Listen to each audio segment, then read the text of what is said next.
இந்த வீடியோவில் நீங்கள் என்ன பார்க்க போகிறீங்கன்னா டிஎஸ்கே வர்சஸ் வாஷிங்டன் ஃப்ரீடமுக்கு இன்றைக்கி மேட்ச் நடந்தது. ஸோ இந்த மேட்ச் வந்து அபாண்டன் ஆயிடுச்சு மழைனால. ஸோ இந்த மேட்ச்சில் வந்து ஃபஸ்ட் இன்னிங்ஸ் டிஎஸ்கேன் பிளேயர்ஸ் பேட் பண்ணாங்க. ஸோ நல்லாவும் ஸ்கோர் அடிச்சிருந்தாங்க 203. ஸோ செகண்ட் இன்னிங்ஸில் பார்த்தீங்கன்னா 4 ஓவர் தான் போட முடிஞ்சது. அதில் 62 ரன் ஸ்கோர் பண்ணியிருந்தாங்க வாஷிங்டன் ஃப்ரீடம். ஸோ அப்புறம் மழை பெஞ்சனால மேட்சும் அபாண்டன் பண்ணியிருந்தாங்க. ஸோ இப்போ வாங்க இந்த மேட்ச்சில் என்ன நடந்துச்சு. ஸோ இந்த மேட்ச்சில் வந்து நம்ம ரெக்கார்ட் பார்ட்னர்ஷிப் ஹையஸ்ட் பார்ட்னர்ஷிப் வேறு இந்த மேட்ச்சில் அடிச்சிருந்தோம். அது இல்லாமல் நம்ம ஃபேப் டு பிளஸியோட ஃபஸ்ட்டு செஞ்சுரி வேறு இந்த மேட்ச்சில் இருந்துச்சு. அதுக்கப்புறம் பார்த்தீங்கன்னா டிஜே பிராவோவை இன்றைக்கி பிளேயிங் லெவலில் ஆட வச்சாங்க. செம்மையாக இருந்துச்சுன்னு தான் சொல்லலாம். ரீசன் என்னென்னா டிஜே பிராவோ இதே வாஷிங்டன் ஃப்ரீடம் அகைன்ஸ்டாக போன டைம் வேறு மாதிரி பேட்டிங் பண்ணார். ஸோ அதை பற்றியும் இந்த வீடியோவில் ஃபுல் டீட்டெயில் எக்ஸ்பிளைன் பண்ணுறேன். வாங்க ஸ்ட்ரெயிட்டாக வீடியோக்குள்ளே போகலாம். ஃபஸ்ட் எடுத்தோடனே டெவன் அண்டு ஃபேஃபோட ஓப்பனிங் காம்போ வேறு மாதிரி இருக்குது இந்த வருஷம். போன வருஷம் 2 பேருமே ஃப்ளாப் ஆகிட்டு இருந்தாங்க டக்குன்னு.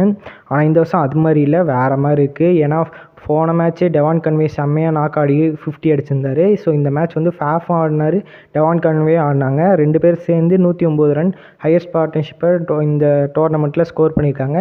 இது போன வருஷத்தையும் இந்த வருஷத்தையும் சேர்த்திங்கன்னா இதுதான் ஹையஸ்ட் இது கைஸ். ஸோ இப்போ இருக்கிற எம்எல்சி லீக்லேயே இதுதான் ஹையஸ்ட் பார்ட்னர்ஷிப் ஃபஸ்ட்டு இது பார்ட்னர்ஷிப் ஸ்கோரே இது தான் அப்படின்னு சொல்கிறாங்க. ஸோ வேறு மாதிரி தான் சொல்லுவேன். ஸோ 2 பேரும் பயங்கர ஷோ டவுன் பண்ணியிருந்தாங்க. செம்மையாக அட்டாக்கிங் இன்னிங்ஸ் ஆடி ஃபேஃப் சொல்லவே தேவையில்லை, அவர் பயங்கரமாக ஃபார்மில் இருக்கார்.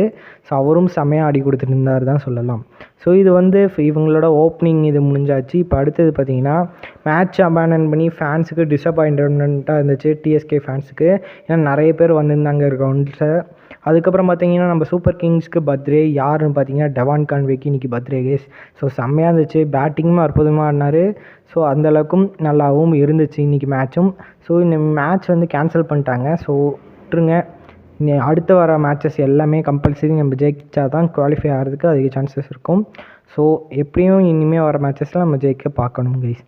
ஸோ அடுத்தது பார்த்தீங்கன்னா ஃபேஃப் வந்து இதோட டிஎஸ்கேக்காக ஃபஸ்ட்டு செஞ்சுரி ஸ்கோர் பண்ணுறாருன்னு சொல்லுவோம்.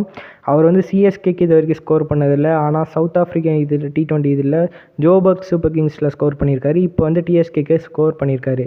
ஸோ அடுத்த வருஷம் ஆர்சிபி வந்து மெகா ஆப்ஷனில் வெளியே விட்டாங்கன்னா ஃபேஃபை நம்ம எடுத்திருந்தால் செம்மையாக இருக்கும்.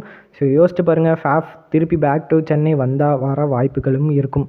ஸோ பார்ப்போம் என்ன நடக்க போகுதுன்னு. இப்போ அடுத்தது என்ன பார்க்குறீங்கன்னா போன வருஷம் இதே மாதிரி தான் இந்த வாஷிங்டன் ஃப்ரீடம் அகைன்ஸ்டாக டிஜே பிராவோ 76 ஸ்கோர் பண்ணியிருந்தார். ஃபேஃப் இந்த டைம் 100 ஸ்கோர் பண்ணியிருந்தார். ஸோ டிஜே பிராவோ இன்னிங்ஸ் வேறு மாதிரி இருந்துச்சுன்னு தான் சொல்லுவோம்.